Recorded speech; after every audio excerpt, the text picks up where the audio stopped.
Good evening सभी को। आज हम लोग क्लास 10th के लिए इस बार मैथ्स की तैयारी कर रहे हैं, जिसमें आज हम लोग मैथ्स का कुछ एमसीक्यू इम्पोर्टेंट क्वेश्चन देखेंगे। यह वीडियो में कुछ एडवांस क्वेश्चंस ऐड किए गए हैं। अगर हम इनको एक बार दोहराव कर लेते हैं, रिवीजन कर लेते हैं, तो हमारे लिए काफी फायदेमंद हो सकता है। तो चलिए इसको शुरू करते हैं। पहला जो प्रश्न है, 120 का अभाज्य गुणनखंड में 2 का अधिकतम घात क्या हो? तो सबसे पहले हम स्टार्ट करते हैं 120। 120 का अभाज्य गुणनखंड क्या है? 60, ये हो गया 30, 2 से किया तो 15, ये हो गया 3 बचे 15। तो यहाँ हम लोग देख रहे हैं इसको 2 3 बार आया है और 3 एक बार और 5 एक बार आया है। तो अब पूछ रहा है प्रश्न में कि 2 का अधिकतम घात, तो यहाँ 2 का अधिकतम घात तो कितना है? 3 है। तो आंसर हो जाएगा 2 का अधिकतम घात क्या है? 3 है। ठीक है। अगर पूछता है 1 का अधिकतम घात है तो 1 होता है, 5 का अधिकतम घात क्या है? 1 होता है। ठीक है। नेक्स्ट क्वेश्चन में आते हैं। यदि 72 बराबर 2x 2 to the power x और 3 टू द पावर y है, ठीक है, तो हम लोग सबसे पहले क्या करेंगे? 72 का अभाज्य गुणनखंड कर लो। ये तो 36, 2 18 और 2 क्या हो गया? 9, ये हो गया 3 और 3। तो यहाँ से हमको रिजल्ट क्या मिला कि 2 का घात 3 है और 3 का घात क्या है? 2 है।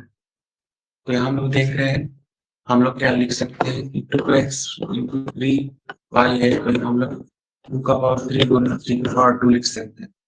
तो देखिए क्या निकला, x का मान क्या निकल गया? 3। और यहाँ से देखिए, यहाँ से अच्छा से देखिए कि y का मान जो है कितना निकल गया? 2। तो क्या पूछ रहा है? x minus y, x minus y मतलब 3 माइनस 1 होगा। अगर x प्लस वाई पूछता तो 3 प्लस 2 बराबर क्या होता? 5 होता। अगर x वाई पूछता 3 गुना 2 बराबर क्या होता? 6 होता।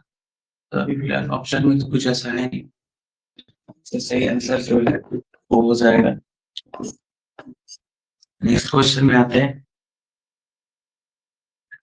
12 और 21 का HCF क्या होगा? तो 12 को क्या लिख सकते हैं? 2 गुना 2 गुना 3 लिख सकते हैं। 15 को क्या लिख सकते हैं? तो क्या लिख सकते हैं? 3 गुना 7। तो HCF बराबर क्या? जो तीनों में कॉमन है, तीनों में है, तीनों में, इसमें भी 3 है, इसमें भी 3 है, इसमें भी 3, तो HCF बराबर क्या हो गया? 3। ठीक है। अगर एलसीएम पूछता तो एलसीएम लिखने का तरीका है, पहले 3 जो एलसीएम है उसको लिख लीजिए। अब कौन कौन बच रहा है? यहाँ से 2 बच गया और 2 बच गया, यहाँ से 5 बच गए और यहाँ से क्या बच गया? 7। 2 दिया 6, 6 दूनी 12, 12 बचे 60 गुना 7, 7 6 42, 420 हो जाता है आंसर। ठीक है। अगर एलसीएम पूछता, आगे देखते हैं प्रश्न क्या है। यहाँ देखिए 2 संख्या है, एक संख्या है ए और दूसरा क्या है? और 8, 2 संख्याएं हैं। इनका पहला दिया हुआ है एलसीएम, एलसीएम कितना है? 4। नेक्स्ट स्टेप में एलसीएम दिया हुआ है कितना? 24। तो बोल रहा है कि ये दूसरा संख्या क्या होगा? मतलब 2 संख्याओं में एक संख्या का मान 8 दिया हुआ और एक नहीं दिया हुआ, उसके बाद ए लिखा हुआ है। तो दोनों संख्या और तो दोनों संख्याओं में से एक का मान क्या होगा? फिर हम लोग नोट समझेंगे। 2 संख्याओं का जो गुणनफल होता है वो उसके एलसीएम और उसके एलसीएम गुणनफल के क्या होता है? बराबर होता है। तो ए और बी, मानिए पहला क्या है? पहला संख्या तो ए ही है और बी का मान कितना है? 8 दिया हुआ है। एचसीएफ कितना है? एचसीएफ है आपका 4 24। तो ये हो जाएगा ए बराबर 4 गुना 24 बटा 8, 4 4 से कितना आ गया? 12। ए बराबर क्या आ गया? 12। प्रश्न बनाते हैं तो इस तरह का प्रश्न में ध्यान रखिएगा, अगर 2 संख्याओं में से एक संख्या दी गई हो और दोनों संख्याओं का एचसीएफ और एलसीएम भी दिया हो, तो वो दूसरा संख्या ज्ञात करने का हम लोग बना सकते हैं। ठीक है, आगे बढ़ते हैं। क्रमिक विषम संख्याओं का इससे क्या होगा? क्रमिक विषम संख्या, तो मान लीजिए पहले जो संख्या 1 2 ध्यान से लेते हैं। एक को हम क्या लिख सकते हैं, 1 गुना 1, 2 को क्या लिख सकते हैं, 1 गुना 2, 3 को क्या लिख सकते हैं, 1 गुना 3, तीनों में कौन कॉमन है, ऐसे क्या हो जाएगा, एक हो जाएगा। अगर मान लीजिए सम की जगह विषम पूछते, सॉरी विषम दिया हुआ है, अगर सम पूछता है 2 4 6, हाँ क्या लिख सकते हैं, 1 गुना 2, 4 को क्या लिख सकते हैं, 2 गुना 2, 6 को क्या लिख सकते हैं, 2 गुना 3। तो यहाँ देख रहे हैं एलसीएम क्या हो गया, तीनों में जो कॉमन क्या है, 2। ठीक है, आगे बढ़ते हैं। तो इसका ऑप्शन क्या हो जाएगा, विषम संख्या के केस में 1 होगा और सम संख्या के केस में, ठीक है। नेक्स्ट कह रहा है कौन अपरिमेय संख्या है, ये ऑप्शन है वो 22/7 उधर चला गया, पहला ऑप्शन है, ये दूसरा, ये तीसरा, ये चौथा ऑप्शन है। ठीक है, 22/7 हमेशा परिमेय संख्या ही होगा, इसमें कोई शक नहीं। पाई को हम लोग अपरिमेय समझते हैं, ठीक है। और यहाँ देखिएगा 0.25 है, उसका रूट लगा हुआ है, मतलब अगर दशमलव हटा देंगे तो 100 देना पड़ेगा। 25 का वर्गमूल और 100 का वर्गमूल, तो 25 का वर्गमूल 5 होता है, 100 का वर्गमूल 10 होता है, 0.55। ये भी परिमेय संख्या है, ये भी परिमेय संख्या है, आपका ऑप्शन होगा सी अपरिमेय संख्या है। इसके अलावा थोड़ा सा 3√2, 2√5 इस तरह का गुना रहता है, या फिर जोड़ रहता है, या फिर घटाव रहता है, ये सब अपरिमेय में आता है। 1/2 है, 1/√2 है, 1/√3 है, या 1/3√2, या फिर 5 + 2√3, ये सब सभी क्या है, ये सभी क्या है, अपरिमेय, सभी अपरिमेय। नेक्स्ट, आकृति में कहता है शून्यकों की संख्या क्या होगी। तो आकृति में शून्यकों की संख्या पूछ रहा है, तो शून्यकों की संख्या देखिएगा एक्स अक्ष में जितना बार कटता है 1 2 3, तो शून्यकों की संख्या क्या होगी, जितना बार एक्स अक्ष में कटता है, एक्स अक्ष में कटा बिंदु कितना है, 3 बार, तो शून्यकों की संख्या क्या हो गई, 3 हो गई। ठीक है, एक प्रश्न पूछता है कि द्विघात बहुपद का आलेख का आकार कैसा होता है, तो उसको आप लोग याद रखिएगा, पाराबोला, पाराबोला, ये पूछ भी सकता है, टिका नहीं। आगे बढ़ते हैं, बोल रहे हैं द्विघात बहुपद इसका शून्य निकालिए, तो एक्स स्क्वायर क्या लिखा होगा, 36, तो 0 के बराबर कर दिए तो एक्स बराबर क्या होगा, 36 का रूट, 36 का रूट क्या होता है, प्लस माइनस, तो दो आंसर हो गया, एक 6 और दूसरा क्या हो गया, -6, यह हो गया 7 में। या फिर ऐसा प्रश्न होता 8x² + 16x होता, तो उस स्थिति में 8x कॉमन हो जाता, तो x प्लस यहाँ क्या बचता, 2, उसको 0 के बराबर करते हैं, 8x को पहले 0 के बराबर होता है, दूसरा x + 2 0 के बराबर होता, तो यहाँ 8 मतलब x का मान 0 और x बराबर क्या हो गया, -2। ठीक है, इस टाइप का क्वेश्चन पूछ सकता है। x² 3/0, ये क्वेश्चन आप लोग बना के देखिएगा। यहाँ देखिए एक दीवार बहुपद से बहुत ही इंपॉर्टेंट कॉन्सेप्ट बता रहा है, अल्फा और बीटा एक द्विघात बहुपद द्विघात दिया है, a² + bx का मान निकालना, अच्छे से समझेंगे, अच्छे से समझेंगे। द्विघात बहुपद, द्विघात बहुपद है ax² bx + c, अगर शून्य पहला शून्य को अल्फा और दूसरा शून्य को क्या मानते हैं, बीटा, शून्य को का योग मतलब अल्फा प्लस बीटा, शून्य को का गुणनफल मतलब अल्फा इंटू बीटा, इसके लिए फॉर्मूला आता है b + b/a, इसके लिए आता है c/a प्लस 2x + 1। इसमें पूछता अल्फा प्लस बीटा क्या होगा, तो अल्फा के लिए यहाँ देखिए ये a का मान कितना है, यहाँ देखिए a का मान 1 है, b का मान 2 है और c का मान 1, a की जगह में डाल देंगे 1 और b की जगह में डाल देंगे 2, 2 और a की जगह में 1 और c की जगह में भी 1, वैल्यू में क्या रखें 1। तो यहाँ पर प्रश्न पूछता कि ऐसे दिया हुआ है, इस क्या होगा, तो देखिएगा हम सबसे पहले क्या करते हैं, इसका एलसीएम ले लेते हैं, तो अल्फा और बीटा कैल्शियम, तो अल्फा इंटू बीटा हो गया, क्रॉस हो जाएगा, ये हो जाएगा बीटा, और ये क्या हो जाएगा, अल्फा प्लस बीटा ऊपर में है और नीचे हर में alpha into alpha plus beta का मान हमें कितना है, -2, और इसका मान कितना है, -2, इस इसको बना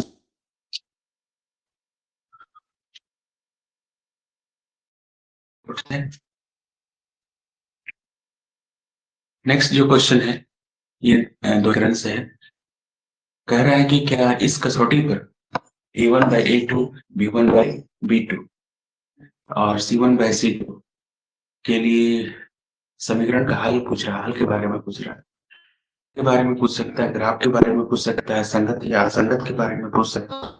तो बस 3 क्राइटेरिया है, पहला जो होता है a1/a not equal to b1/b2, ये पहला हो गया। दूसरा हो गया a1/a2 equal to b1/b2 not equal to c1/c2, और जो होता है a1/a2 b1/b2 equal to c1/c2। ठीक है, तो ये 3 कंडीशन में क्या होता है, मान लीजिए आपका सबसे पहले ये 3 कंडीशन को देखते हैं, तो आपका सवाल में कौन सा कंडीशन दिखा है, आपका दूसरा कंडीशन लिखा हुआ।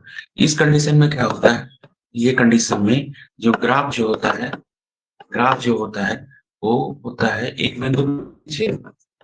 बिंदु पर प्रतिच्छेद, जो होता है एक बिंदु पर प्रतिच्छेद होता है, और इसका अगर हल पूछता है, इसका आदुत्य हल होता है, और अगर किसी भी प्रकार कहलाता है संगत। यहाँ ध्यान दीजिएगा, यहाँ इस कैटेगरी में क्या होता है, इसको देख लेते हैं। इसका अगर ग्राफ पूछता है, इसका ग्राफ जो होता है ना, जब तीनों बराबर होते हैं, आप क्या होती है, संपाती। संपाती का मतलब होता है हल कैसा होगा, हल बहुत अनेक होगा, बहुत बहुत हल निकलेगा इसका, और किसी भी तरह का हल होने से रिजल्ट क्या होता है, संगत। और इस कंडीशन में क्या होता है, इसका जो ग्राफ पूछेगा, इसका ग्राफ क्या होगा, समांतर। और कोई चीज समांतर होता है तो कभी एक दूसरे में कोई हल नहीं। और अंतिम स्थिति जो है, आप इसको पूछेगा कोई हल नहीं रहा, तो वो असंगत की स्थिति हो जाती है, वो असंगत की स्थिति हो जाती है। ठीक है, तो आपके सवाल, तो इसमें कौन सा है, हाँ असंगत की स्थिति आ गई, मतलब कोई हल नहीं। आगे बढ़ते हैं, तुरंत देखेंगे, तुरंत निकालेंगे a1/a2 बराबर a1/a2 b1/b2 निकालेंगे, c1/c2। a1 क्या है 6, और इधर से ले लेते हैं 2, से करें तो कितना आएगा 3, यहाँ लेते हैं -3, और क्या है -1, रिजल्ट क्या आ गया 3, और अंतिम वाला क्या है -5, और यहाँ क्या है तो भी काटे रिस्पॉन्स करते हैं तो भी रिजल्ट आ गया 1/3। यहाँ क्या है 1/3 आ गया, ऐसे लिखे ना, इसको ज्यादा आसानी होता है, इस तरह पहले लिख लीजिए। ठीक है, कंपेयर कीजिए 2/6, 3 और 1, और यहाँ 5/15। देखिए ये दोनों बराबर है, मतलब a1/a2 और b2 बराबर है, नॉट इक्वल टू क्या है c1/c2। इस परिस्थिति से अगर आप ये समांतर समांतर की स्थिति, समांतर होगा तो कोई हल नहीं होता है और असंगत होता है। ग्राफ पूछ रहा है तो ग्राफ कैसा होगा, समांतर होगा। आपको लगता है रिपीट हो रहा क्वेश्चन, रिपीट क्वेश्चन, आगे बढ़ते हैं। हाँ बहुत अच्छा सवाल है, एक किस मान के लिए रेखा युग्म असंगत है, आपका सवाल दे दें x प्लस 5y बराबर 9, और दूसरा क्या है ax प्लस 10y बराबर क्या 15। ठीक है, यहाँ पूछ रहा है असंगत की स्थिति। ठीक है, असंगत की स्थिति, तो असंगत की स्थिति कब होता है, जब ग्राफ समांतर होता है, मतलब उसमें a1/a2 और b1/b2 तो बराबर होता है, तीसरा वाला बराबर नहीं होता है। यहाँ देख लीजिए ऑप्शन में तो कुछ ऐसा लिख रहे हैं, चलिए इस हद तक हम चलेंगे, आगे बढ़ते हैं। a1 कितना है, देखिए ये यहाँ से 8 हो गया, इधर से क्या निकल गया के, इधर से 5, इधर से क्या हो गया 10। ठीक है, क्रॉस मल्टीप्लिकेशन करते हैं तो 5 गुना के, इधर में क्या हो गया 8 गुना 10, के बराबर क्या हो गया 8 गुना 10 बटा के 5 5 5 गुना 10 16। के का मान कितना निकलेगा 16। नेक्स्ट क्वेश्चन पूछता है, यहाँ एक छोटा सा इंपॉर्टेंट क्वेश्चन है ये भी। तो पी के किस मान के लिए रेखा युग्म दिया हुआ है का आदुत्य हल होगा। यहाँ सवाल देख लीजिए जल्दी से। सवाल क्या है, एक्स प्लस वाई माइनस 4 बराबर 0, और दूसरा क्या है 2x प्लस पी वाई बराबर -3 बराबर।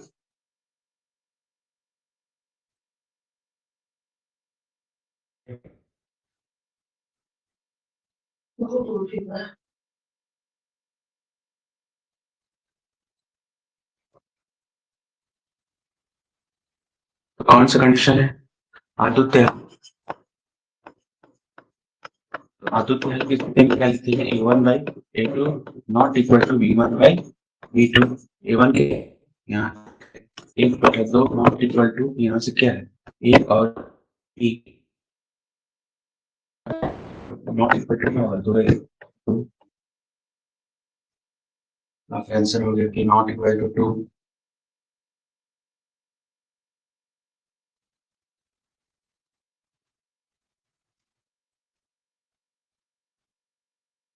चलिए आगे बढ़ते हैं।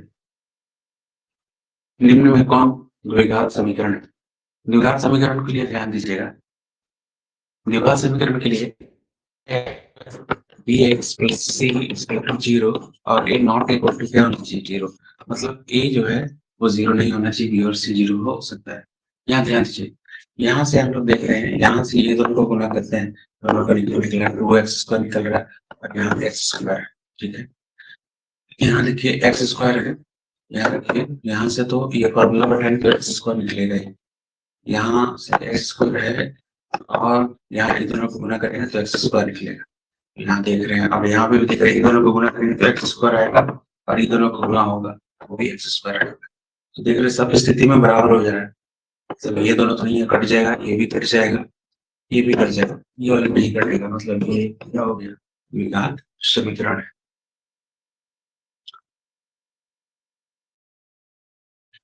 नहीं बोल रहा है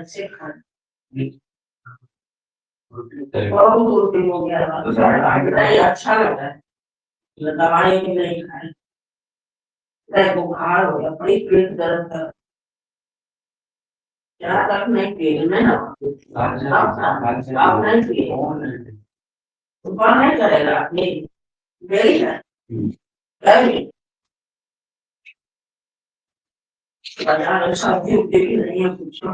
द्विघात समीकरण है ax² bx प्लस c बराबर 0 और यहाँ a नॉट इक्वल टू 0, तो मूलों का अस्तित्व नहीं होंगे। तो यहाँ पूछ रहा है मूलों का अस्तित्व कब नहीं होगा, द्विघात समीकरण से पूछ रहा है।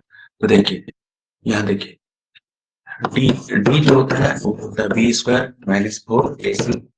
ठीक है, ये डी निकालते हैं और डी निकालने से हम सब कुछ बता सकते हैं डी के बारे में।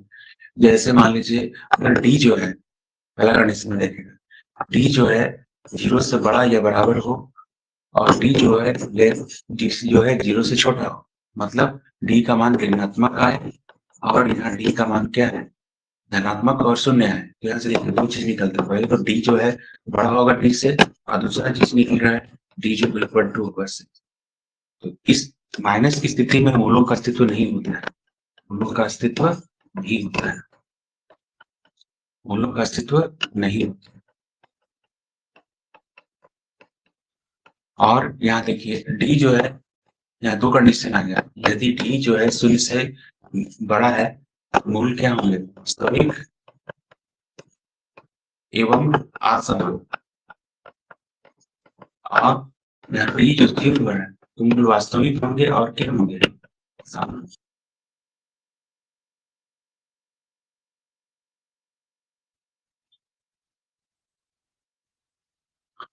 तो मान लीजिए क्वेश्चन लेते हैं, मान लीजिए क्वेश्चन ले लेते हैं 3x² माइनस प्लस 1 बराबर 0। तो यहाँ देखते हैं a बराबर 3 होगी ना, b बराबर -4 और c बराबर क्या है 1। हम लोग सबसे पहले विवेचक डिस्क्रिमिनेंट निकालेंगे, तो b स्क्वायर -4 a का मतलब 3 और 8, तो 4 का स्क्वायर करेंगे तो 16, 4 दिया 12, देखते हैं कितना 4 आ गया। तो d का मान 4 आया, मतलब d जो है वो वास्तविक मूल तो होंगे ही, और क्या होगा असमान, वास्तविक एवं समान असमान होंगे। अगर डी शून्य निकल जाता, डी शून्य निकल जाता तो मूल तो होते, वास्तविक पर उसमें लिखते हैं, बस मूल कैसे होंगे समान होंगे। नेक्स्ट आ जाते हैं, द्विघात समीकरण दिया हुआ है, इसके मूल समान है तो के का मान क्या होगा। तो मूल समान का बता भी तुरंत देखें, मूल कौन सी परिस्थिति में समान होती है, जब डी बराबर क्या होता है शून्य होता है। आपके सवाल में क्या लिखा हुआ है, के एक्स गुना एक्स माइनस 2 प्लस 6 बराबर के 0। पहले इसको द्विघात समीकरण में सेट कर लेते हैं, ठीक है। तो ये के एक्स को एक्स के गुना करेंगे तो के एक्स स्क्वायर, ये इसके साथ गुना होगा तो 2 के एक्स प्लस 6 बराबर के 0। तो इस परिस्थिति में ध्यान दीजिएगा, यहाँ से आपका ए का मान जो है वो के दिख रहा है, ठीक है, और बी जो है वो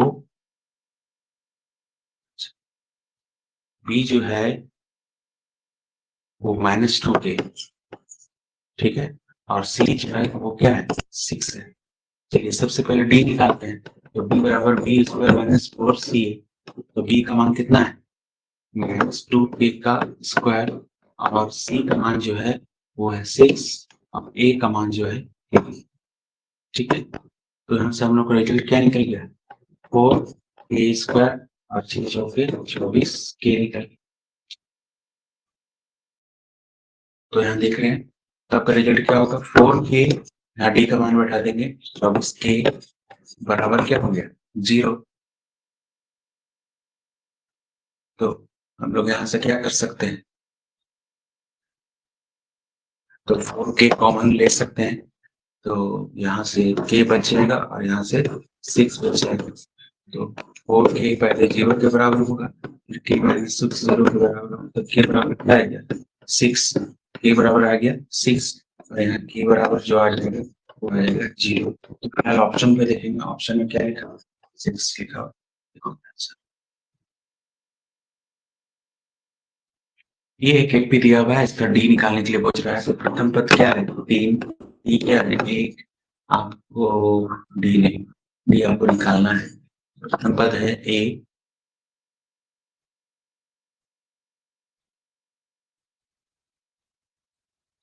प्रथम पद A1, दूसरा A2 है 1 है, आपको डी निकालना। तो डी बराबर क्या होगा A2 माइनस A1, A2 का मान कितना है 1, A1 का मान क्या है 3, -2, तो डी का मान -2 हो गया।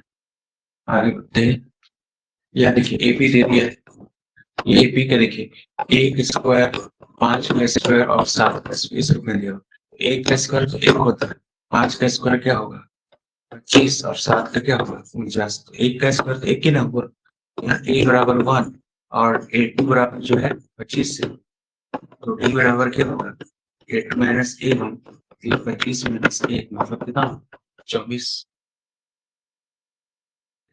ऑप्शन में लिख 24, ठीक है।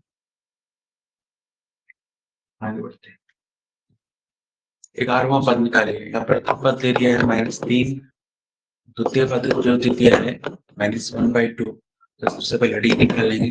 तो डी बराबर क्या होता है A2 माइनस A1, A2 का मान कितना है -1/2, A1 का मान -3, ये -1/2 माइनस माइनस क्या हो गया 3, एलसीएम क्या होगा 2 -1, और यहाँ का 6, 5/2, तो कौन सा पद निकालने के लिए बोल रहा है 11वां पद, 11वां पद बराबर a प्लस 10 लिखेंगे फॉर्मूला, a का मान यहाँ कितना है -3 प्लस, और d का मान कितना है, d का मान निकला है 5/2, 2 से काटेंगे तो 5 -3, 5 25, 25 में से 3 गया क्या आ गया 22 आंसर आ गया, ठीक है। आगे बढ़ते हैं, सभी कौन सा त्रिभुज समरूप होते हैं? जितने भी समबाहु त्रिभुज होते हैं सभी क्या होते हैं? समरूप होते हैं। तो समरूपता के लिए ध्यान रखना पड़ेगा, जितने भी वृत्त, जितने भी समबाहु होते हैं ये सब क्या होते हैं? समरूप होते हैं। ठीक है, जितने भी वर्ग, सब तीनों जो है समरूपता के श्रेणी में आते हैं, सब समरूपता आकृति में आते हैं। अगर दो आकृति समरूप होता है, दो आकृति क्या होता है? अगर मान लीजिए दो त्रिभुज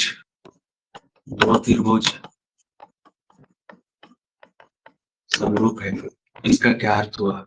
मान लीजिए पहला त्रिभुज है ए बी सी और दूसरा त्रिभुज क्या है? ए क्यू आर, बस में समरूप है। अगर दो त्रिभुज A B C P Q R आपस में क्या है? समरूप है। आपस में कैसे है? समरूप है। तो पहला क्या होंगे? संगत कोण। संगत कोण क्या होते हैं? बराबर। और दूसरा संगत भुजाएं। संगत भुजाएं समानुपाती होते हैं। संगत कोण बराबर है मतलब कोण ए जो है बराबर होगा कोण पी का, तो कोण ए बराबर होगा कोण पी का, कोण बी बराबर होगा कोण क्यू का, और कोण सी बराबर होगा कोण आर का। संगत भुजाएं का मतलब ए बी का संगत भुजा कौन है? P Q. बी सी का संगत भुजा क्यू आर, और ए सी का संगत भुजा क्या है?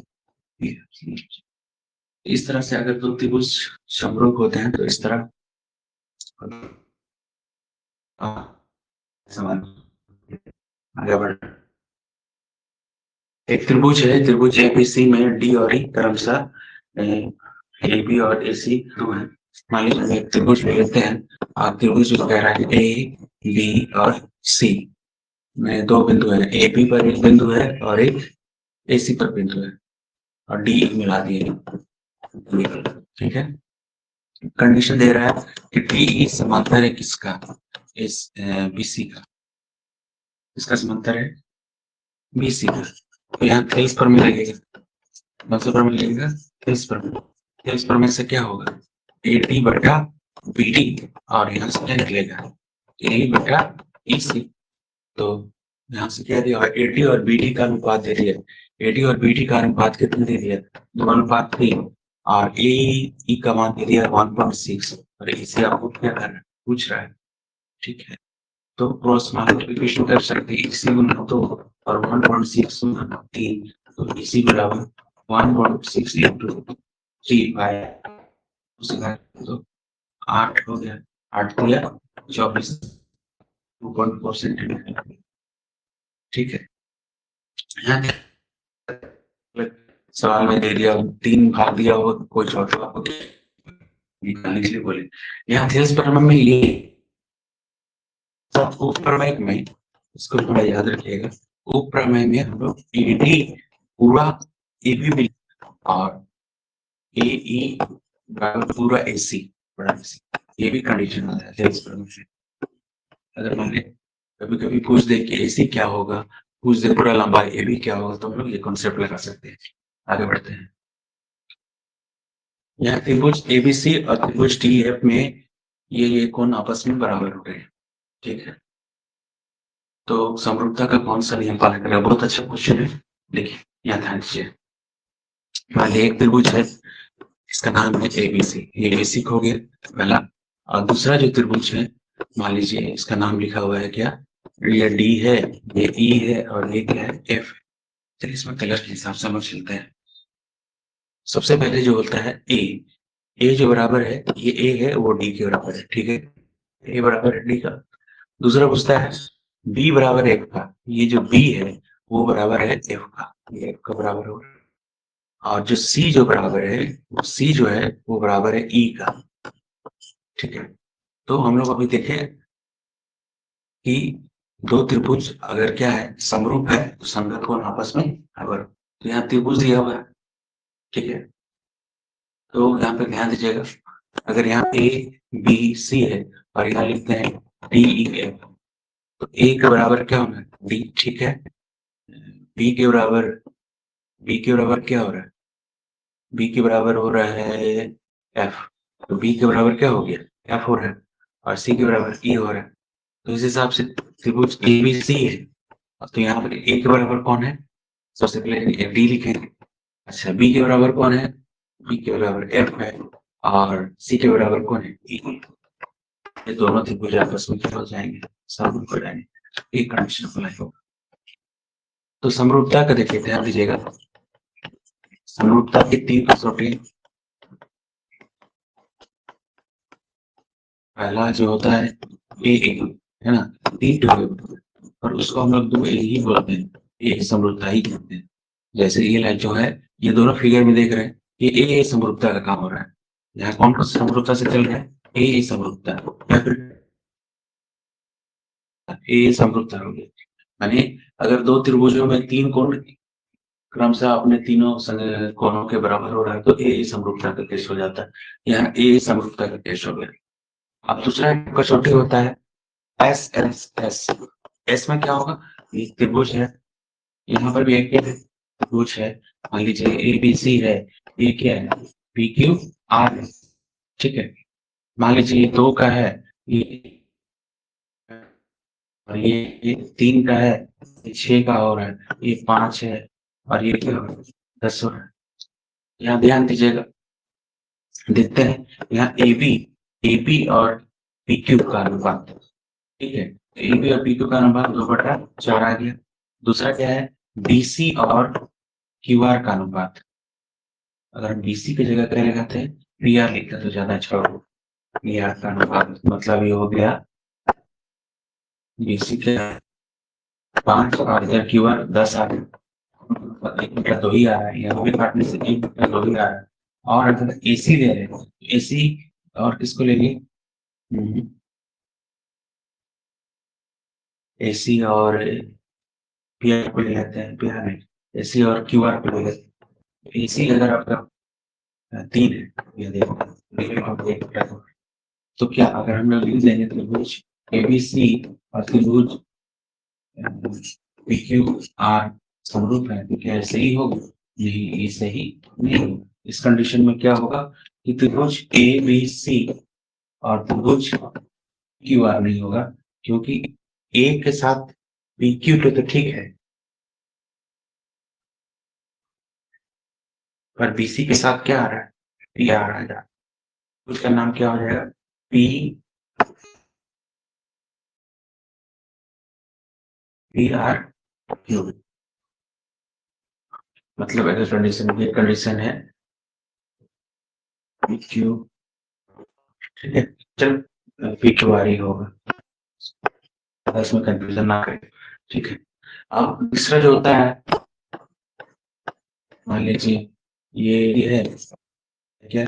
P Q. मान लीजिए कोई एक कोण बराबर हो रहा है, ये कोण इसके बराबर है, इस भुजा जो है इस भुजा के बराबर हो रहा है। तो उस कंडीशन में एस है, एस दो कोण बराबर हो जाते हैं। कंडीशन में समरूपता कहते हैं। समरूपता के तीन कसौटी हो गया। पहला डबल ए या डबल ए बोल सकते हो उस एस, और तीसरा जो है एस ए एस। तो आकृति दे देगा एग्जाम में कुछ आकृति बता सकते हैं। चलिए आगे बढ़ते हैं। समरूपता को जाते हैं,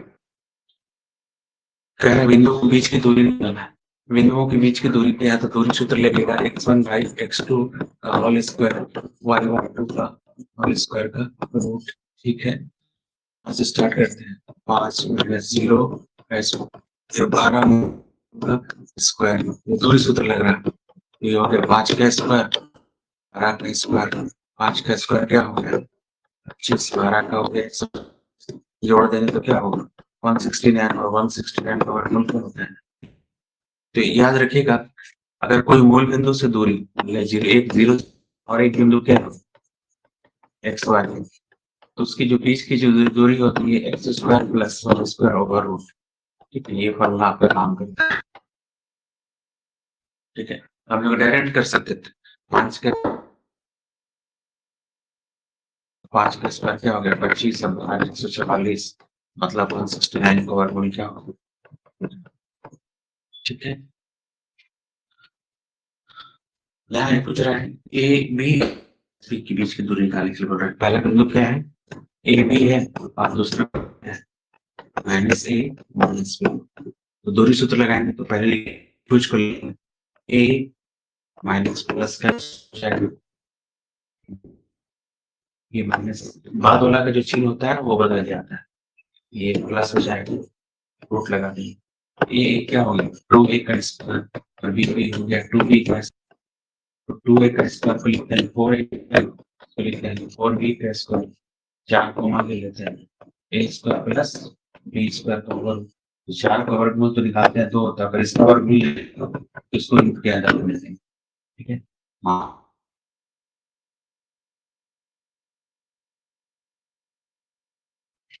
तो यहाँ देख रहे 5 आ रहे हैं, इनमें से कोई नहीं ऑप्शन सही जाएगा। आगे बढ़, देखिए माध्य बिंदु को पूछता है तो हम जानते हैं कि माध्य बिंदु के लिए क्या लिखते हैं, इसको x1 y2 लिखते हैं, x2 y2 लिखते हैं। तो ये हो गया a, ये हो गया b, तो मध्य बिंदु b के लिए तो लिखिए x1 प्लस x2 y2 और y1 2। तो यहाँ देख लीजिए 2 हो गया, आगे होगा लेकिन भुज को ले लीजिए, तो भुज यहाँ क्या था 1 2 और यहाँ क्या 3 4। तो पहले आप इसको 1 प्लस क्या लिखेंगे 3, फिर ले लेंगे बाद वाले में 2 प्लस क्या है 4, 4/2 और यहाँ 6/2 कटने से क्या हो गया 2, कटने से हो गया 3, तो 3 आगे बढ़ते हैं।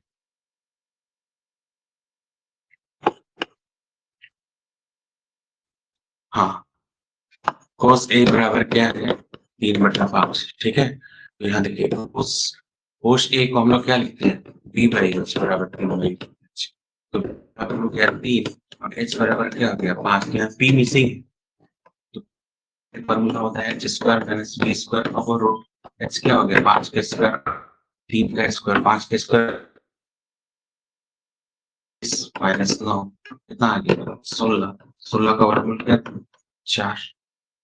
तो निकाला क्या है कोसेक ए, तो कोसेक ए जो होता है वो साइन का उल्टा होता है, sine sine theta cos theta tan theta. Sine theta के लिए लिखते हैं p/h, इसके लिए लिखते हैं v/, इसके लिए लिखते हैं p/a। अब कोसेक में क्या होता है उलट जाता है h/p, और इसके लिए सेक के लिए क्या होता है h/b, और कोट के लिए क्या लिखते हैं कोट थीटा के लिए लिखते हैं v/p लिखते हैं। तो यहाँ पर आपको निकालना क्या है कोसेक पूछ रहा है, तो कोसेक तो साइन का उल्टा होता है, साइन का p/h होता है तो इसका p होता है। और यहाँ h का मान तो 5 है और p का मान कितना निकाले हम लोग 4 निकाले, तो 5/4 आपका आंसर हो गया। 5/4 ऑप्शन में नहीं और तभी इनमें से कोई नहीं।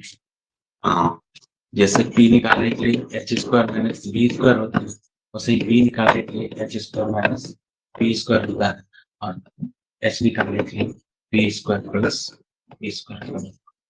ठीक है, ये फॉर्मूला का प्रयोग, चलिए आगे बढ़ते हैं। नेक्स्ट दिया हुआ है 2 sin a बराबर क्या होगा √3। तो sin a बराबर क्या होगा, ये √3 है, ये गुणा का संबंध है, आएगा बटा बस हम लोग जानते हैं कितना डिग्री sin तो a का मान कितना हो गया 60 डिग्री, a का मान कितना हो गया 60 डिग्री। ठीक है, आगे बढ़ते हैं।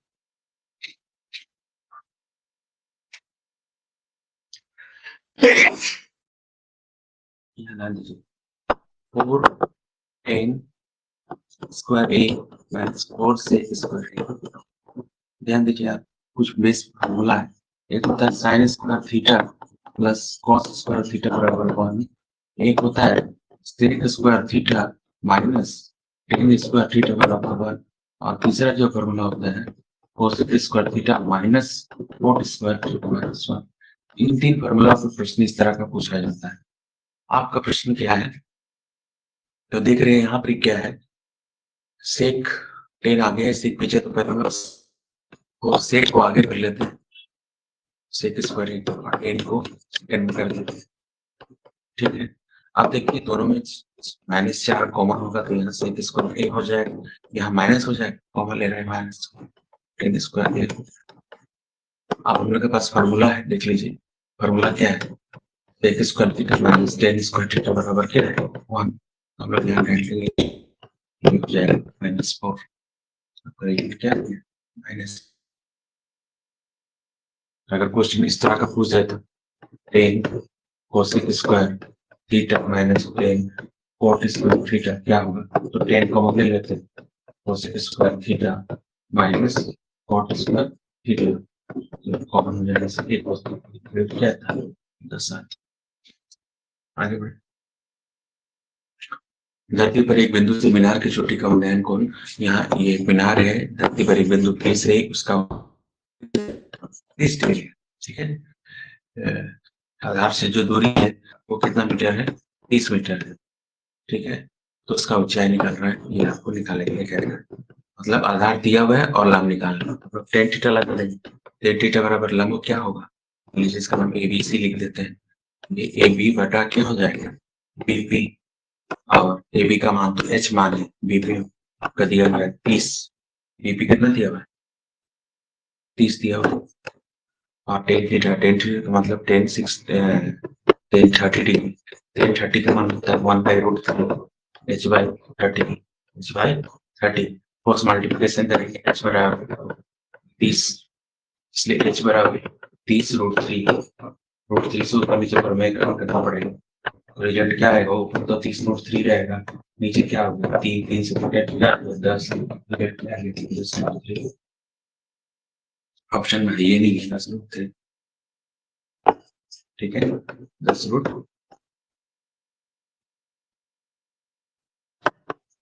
10 30 1/√3 10 60 √3 होने वाला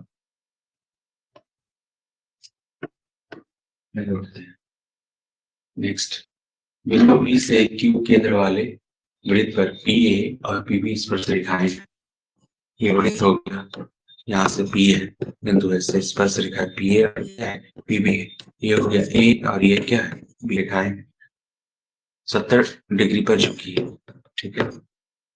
तो कौन क्या पूछा PO, सबसे पहले ये लंब ऐसे खींच लो, ये लंब हो गया, ये 90 डिग्री बन जाएगा, ये बन गया 90 डिग्री, ठीक है। पहला काम ध्यान दीजिएगा, पहला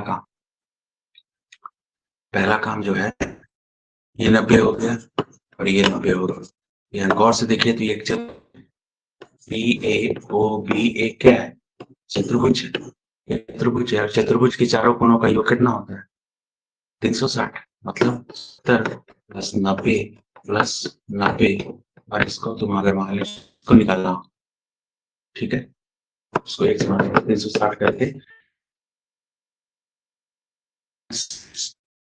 ना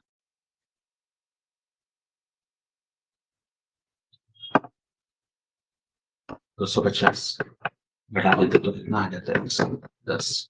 तो इसमें सोचने वाली बात है कि अगर मान लीजिए ये पूछता, मान लीजिए पूछ रहा ये पूछता ये x क्या होगा, तो x जो है ये एक संपूरक होंगे, क्या होगा इसमें संपूरक का रिलेशन होता है, आमने सामने का कौन जो होगा संपूरक होगा, तो ये 70 है तो ये कितना होना चाहिए 110, 110। पर आकृति में आपका क्या पूछ रहा है, इसको अगर हम लोग मिला देते हैं तो ये 110 दो भाग में बढ़ जा रहा है, ये 70 जो है 35% में बढ़ गया, तो ये 110 दो भाग है, तो ऊपर का भाग हो गया 35 और नीचे का 35। तो आपको पूछा क्या जा रहा है POA मतलब स्पष्ट है, आगे बढ़े। 24 सेंटीमीटर है और केंद्र से P की दूरी जो है वो 25 सेंटीमीटर, तो वृत्त की त्रिज्या क्या होगी, ये वृत्त हो गया, ये वृत्त का केंद्र हो गया, यहाँ एक बिंदु है, बिंदु P से ये स्पर्श रेखा किस तरह से स्पर्श रेखा हो, तो कह रहा है स्पर्श रेखा की जो लंबाई है वो 24 सेंटीमीटर है, ये आपको, और त्रिज्या जो है ये R है, और यहाँ से केंद्र की जो 25 सेंटीमीटर है, ठीक है। तो R निकालना, तो इसमें जो रिलेशन होता है R बराबर जो होता है, यहाँ ध्यान दीजिएगा इसको ओ मान लेते हैं, ए मान लेते हैं, आर निकालना है। तो यहाँ पर पाइथागोरस हमें क्या लगता है, पाइथागोरस। तो इसको संक्षेप में बनाना है। त्रिज्या निकाल, बड़ी लंबाई है, बड़ी लंबाई क्या है 25 और छोटी लंबाई क्या है 24, स्क्वायर कर देंगे। ठीक है, तो आर स्क्वायर बराबर 625 और ये 576 घटाएंगे तो क्या हो गया 49। आर स्क्वायर बराबर 49, तो आर बराबर 49 का प्लॉट करेंगे तो क्या होगा 7। तो आपका आंसर सही है 7। हमेशा याद रखिए बड़ी बड़ी लंबाई से छोटी लंबाई आर निकल जाए, इस तरह का पूछा जाता है। थोड़ा ध्यान से तैयारी कीजिए। आपसे मेंसुरेशन में आ जाते हैं क्षेत्रफल। एक अर्धवृत्ताकार खेत की त्रिज्या कितनी है 7 सेंटीमीटर, इसका परिमाप क्या होगा। तो यहाँ अर्धवृत्ताकार के बारे में पूछा जा रहा है आपसे। अर्धवृत्ताकार, ध्यान दीजिएगा, बहुत इंपॉर्टेंट पार्ट है ये अर्धवृत्त। ठीक है, अर्धवृत्त के लिए मान लीजिए ओ है और ये जो भाग होता है वो हो गया है त्रिज्या, ये भाग भी क्या होता है त्रिज्या। तो अर्धवृत्त का परिमाप, अर्धवृत्त का परिमाप पूछेगा तो फॉर्मूला ध्यान दे, ध्यान से क्या लगाएगा पाई आर। इस लंबाई का जो टुकड़ा है इस लंबाई को हम लोग कहते हैं पाई आर। ये जो लंबाई है ये कहलाता है पाई आर। ये जो लंबाई है ये आपका हो गया व्यास, मतलब 2r। तो हम लोग फॉर्मूला लगाते हैं पाई आर प्लस। ठीक है, अगर मान लीजिए आर का मान 7 सेंटीमीटर होता तो अगर इसका निकालना होता परिमाप, परिमाप निकालना हो तो फॉर्मूला लिख सकते पाई आर प्लस 2r। पाई का मान 22/7, आर प्लस 7 कट जाता है 22, 7 दूनी 14, ये कितना हो जाता है 36। ठीक है, अगर आपका अर्धवृत्त का क्षेत्रफल पूछता है, अर्धवृत्त का क्षेत्रफल, तो अर्धवृत्त का क्षेत्रफल मतलब पानी। अगर चतुर्थांश का क्षेत्रफल पूछता है तो वृत्त का क्षेत्रफल बटा। चलिए नेक्स्ट आ जाते हैं। हाँ, एक क्वेश्चन और इम्पोर्टेंट है। अच्छा, कि एक वृत्त की क्षेत्रफल और वृत्त की परिधि ऋणात्मक रूप से बराबर हो, मतलब वृत्त का क्षेत्रफल पाई आर स्क्वायर और ये पाई आर बराबर, पाई पाई क्या होगा कैंसिल, एक आर कैंसिल हो जाएगा। तो मतलब ये अक्सर पूछा जाता है, क्वेश्चन बहुत इंपॉर्टेंट। चलिए आगे बढ़ते हैं। घनाभ में आ गया, चलो घनाभ में आ जाते हैं। घनाभ के बारे में शेप डाल।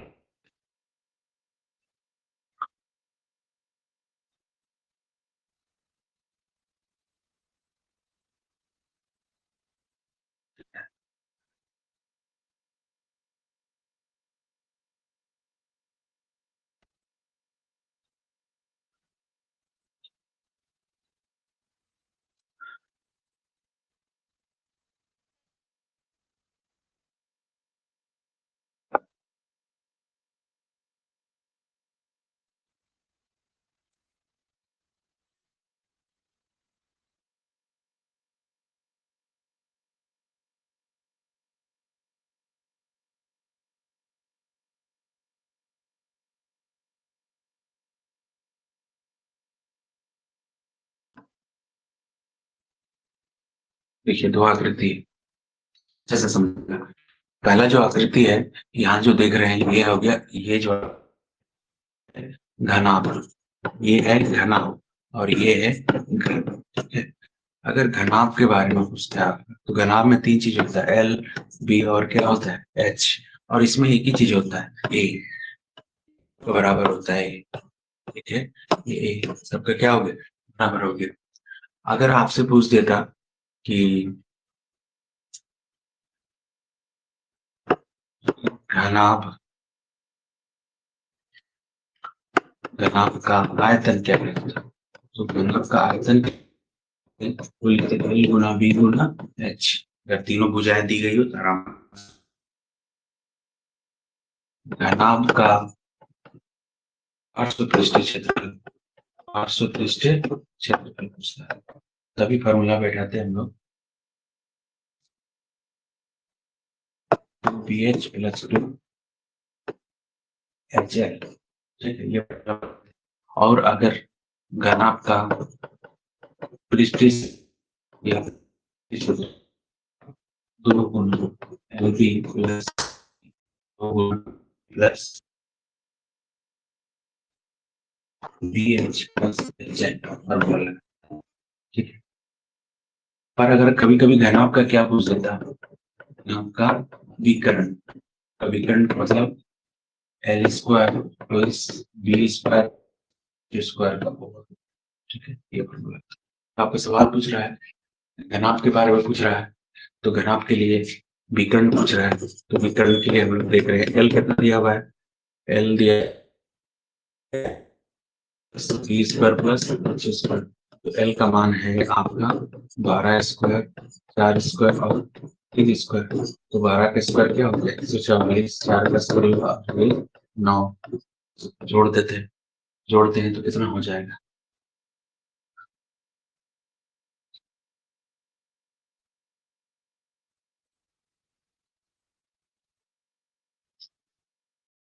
तो जोड़ने से 144 16 9 25 जोड़ देते हैं 9 169 है, 169 का वर्ग में तो क्या होगा 13, तो ऑप्शन 13 है। ये थोड़ा सा घन के बारे में भी जान लें, घन का आयतन फॉर्मूला लगाते ए क्यूब, अगर घन कुल पृष्ठ पूछता का पार्श्व पृष्ठ पूछता फॉर्मूला लगाते हैं 4a स्क्वायर। अभी जब घन का विकर्ण पूछता तभी फॉर्मूला लगाते a√3। मान लीजिए इसका एक किनारा या भुजा मान लीजिए 8 सेंटीमीटर, कितना है 8 सेंटीमीटर, मान लीजिए a बराबर कितना है 8 सेंटीमीटर, तो इसका विकर्ण क्या होगा 8√3, 8√3। आयतन पूछता तो तीनों को गुना कर देते, 8 का क्यूब कर देते, ये फॉर्मूला। तो फॉर्मूला को ध्यान रखिएगा, फॉर्मूला बेस्ड क्वेश्चन पूछ सकता है डायरेक्ट या थोड़ा घुमाकर पूछ सकता है। यही सवाल को थोड़ा सा घुमाकर पूछता कि एक घनाभकार कमरा है, इसमें अधिक से अधिक कितना लंबा छड़ रख सकते हैं, तो छड़ की लंबाई क्या हो, तो मतलब घनाभ का विकर्ण पूछ रहा था। चलिए आगे बढ़ते हैं। दो बेलनों का अनुपात मान लीजिए दो बेलन है, त्रिज्या का अनुपात क्या है 1/2 है, ठीक है। ऊंचाइयों का अनुपात, ऊंचाई मतलब h1/h2 का अनुपात कितना है 5:3 है, तो क्लियर। तो उनका आयतन का अनुपात पूछ रहा है, किसका आयतन का, तो बेलन का आयतन के लिए हम लोग फॉर्मूला लगाते हैं, क्या फॉर्मूला लगाएंगे πr²h, ठीक है। पहला बेलन 1/बेलन 2, तो बेलन का आयतन πr²/h1 πr2² इंटू h2²। पाई क्या हो गया कैंसिल हो गया, यहाँ R1 और R2 दोनों है, तो R1/R2 होल स्क्वायर ऐसे लिख सकते हैं, और यहाँ से क्या लिख सकते हैं H1/H2 लिख सकते हैं। तो R1 और R2 का अनुपात क्या है 1/2 है, उसका स्क्वायर हो जाएगा, और H1 और H2 का अनुपात कितना दिया हुआ है 5/3 दिया हुआ है। 1/2 मतलब 1/4 5/3, मतलब ऊपर बनाते हैं तो 5 नीचे आएगा 12 5 बात तो बेलन की थोड़ा सा जानकारी होना चाहिए। अगर कोई बेलन पूछते हैं तो बेलन का आयतन के लिए फॉर्मूला लगा r², ठीक है। अगर बेलन का वक्र पृष्ठ क्षेत्रफल दे दिए, तो बेलन का वक्र पृष्ठ के लिए फॉर्मूला लगाते हैं 2πr। अगर बेलन का कुल पृष्ठ क्षेत्रफल पूछता है, बेलन का कुल 2πr में हम वृत्त, कोई भी बेलन होता है ना, बेलन में ऊपर और नीचे दो वृत्त होते हैं, एक वृत्त का क्षेत्रफल πr² होता है, दूसरा वृत्त का क्षेत्रफल πr², 2πr², उसमें फॉर्मूला ले लेते हैं, ये फॉर्मूला बन जाता है। ये बेलन का केस में होता है, ठीक है। सो फॉर्मूला को थोड़ा सा अच्छे से प्रैक्टिस कर ले। ये हो गया बेलन का काम। चलिए आगे बढ़ते हैं। अब गोला से प्रश्न आ गया, ठीक है। अच्छा, गोला से पहले एक शंकु थोड़ा जानते, शंकु ये हो गया शंकु। सॉरी सॉरी सॉरी,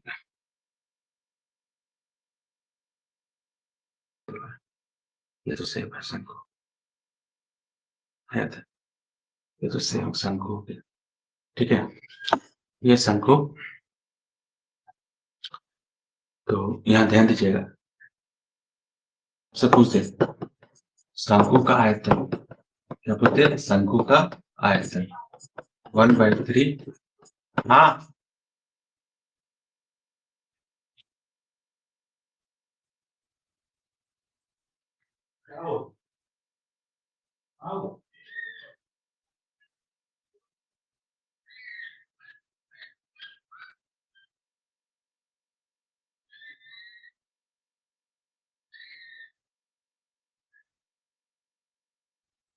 तो शंकु का आयतन बराबर पाई आर स्क्वायर। अब शंकु का वक्र पृष्ठ क्षेत्रफल एल, एल जो होता है तिर्यक ऊंचाई, ठीक है, और ये होता है ऊंचाई, और ये होता है R, x square plus R square, ये फॉर्मूला होता है, ठीक है। यहाँ से और शंकु का कुल पृष्ठ क्षेत्रफल बराबर लगाते हैं pi r l plus pi r square. तो अगर फॉर्मूला बेस्ड क्वेश्चन रहे तो इसको गोले का आयतन का अनुपात न दिया हुआ तो उसका पृष्ठ क्षेत्रफल का आयतन क्या होगा। तो देखिए, गोला का आयतन का अनुपात, ध्यान दीजिए, पहला गोला और दूसरा गोला 2 का आयतन, गोला 1 गोला 2 का आयतन। गोला के लिए फॉर्मूला लगाते हैं 4/3 पाई आर क्यूब, पाई कैंसिल, ये क्या हो गया R1/R2 का होल क्यूब। आयतन का अनुपात कितना दिया है, 64, ठीक है। तो 64 को 4 का क्यूब और इसको 3 का क्यूब लिख सकते हो, R1/R2। तो यहाँ से R1/R2 कितना निकल गया, यहाँ भी 3 है, 4/3 का क्यूब, ये भी क्यूब आ गया, यहाँ से R1/R2 कितना आ गया, 4/3, ठीक है। अब पृष्ठीय क्षेत्रफल, तो बेलन 1 का पृष्ठीय क्षेत्रफल बटा बेलन 2 का पृष्ठीय क्षेत्रफल, बेलन क्या हो जाएगा 2πRH, 2π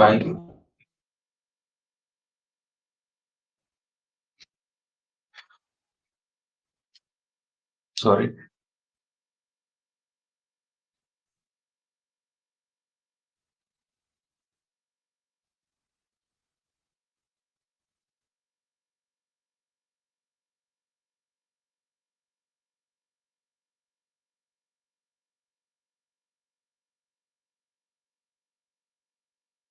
क्या पूछ रहा है,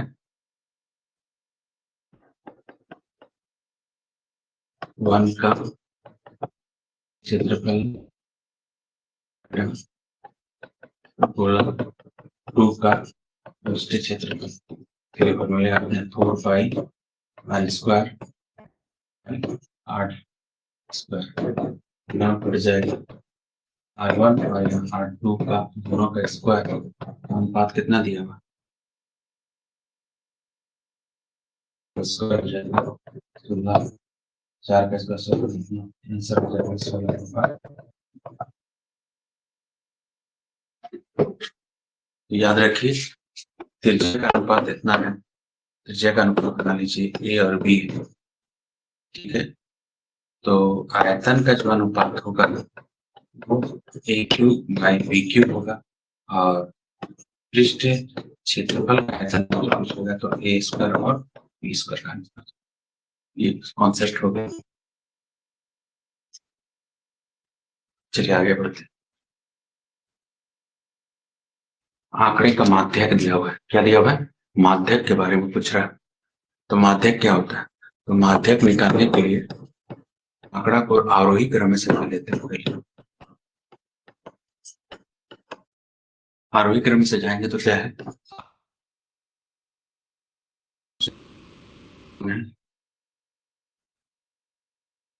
सबसे छोटा है 7, फिर है 8, फिर 9, 10, उसके बाद 8, 9, 10, उसके बाद 11, उसके बाद क्या हो जाएगा? 12, उसके बाद क्या हो गया? 15। तो इतना संख्या हुआ।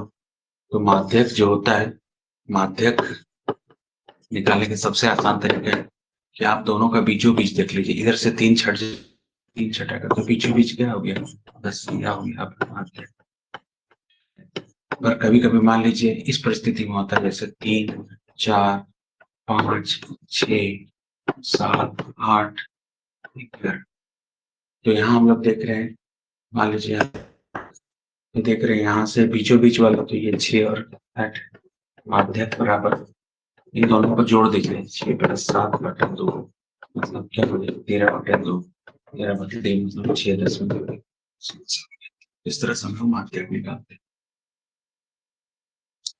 अच्छा, माध्य दिया हुआ, माध्य बराबर क्या होता है? माध्य आपको दिया हुआ है कितना? 10 दे दिया। ठीक है, माध्य कितना दे दिया? 10। तो माध्य बराबर क्या होता है? माध्य का योग बटा चर मान की संख्या दिया है। 5+6+9+x+13 1, 2, 3, 4, 5, 6/6 सब x को रखते हैं, बाकी सबको जोड़ते हैं। 6, 5, 11, 11 और 8, 19, 11, 8, 19, 19 और 9, 28, 28 और 13 जो होता है हो गया 41, 41। और ये इसके साथ गुना हो जाएगा, 10, 14, 60 हो गया, 60 हो गया। x+48 इससे बढ़िया हो जाएगा। देखिए 9 ऑप्शन में है, 19। x का मान क्या हो गया? 19। आगे बढ़े। 2 की गुणज संख्या आने की प्रायिकता क्या होगी? 2 का गुणज भाषा, भाषा में क्या होता है? 1, 2, 3, 4, 5। तो 2 का गुणज कौन है? पहला 2 है, 4 है और क्या है? 6। आने की प्रायिकता, तो प्रायिकता का मान कितना होता है? कैसे लिखते हैं? एस लिखते हैं। तो कुल संभव परिणाम 6 है। 2, 3, 3 का 6, ये हो गया 1/2। ठीक है। 2 सिक्के को एक साथ उछाला जाता है, कम से कम एक जीत आने की प्रायिकता क्या होगी? सिक्का देखिए, सिक्का का किस तरह से बता देते हैं। सिक्का, अगर सिक्का 1 है तो पहला में हेड आ सकता है और एक टेल आ सकता है। ठीक है, तो एक सिक्के की स्थिति में एक जीत आने की प्रायिकता अगर पूछता है, आंसर जो हो जाएगा NE/NS, मतलब ये हो जाएगा 2। कुल कहता है या तो चित या तो पाठ। अगर चित आने का तो चित तो कितना होता है? 1, तो आंसर हो गया 1। अगर पट आने का भी पूछेगा, पट के लिए भी पट आने का भी पूछेगा, तो टोटल तो 2 होता है, पट 1 ही होता है, तो आंसर हो जाएगा 1/2। ठीक है, पट भी पूछेगा। पर अगर सिक्का क्या रहेगा? 2 सिक्का, 2 सिक्का की स्थिति रहेगी, तो 2 सिक्का में परिणाम जो होते हैं, कुल संभव परिणाम जो होते हैं, पहला हेड आ सकता है, हेड टेल, हेड हेड है ना, या फिर दोनों टेल आ सकता है, या फिर पहले वाले में टेल और बाद वाले में हेड आ सकता है। ठीक है, तो यहाँ NS जो है वो 4 आ गया, कुल संभव परिणाम कितना हो गया? 4। आपसे पूछ देगा कम से कम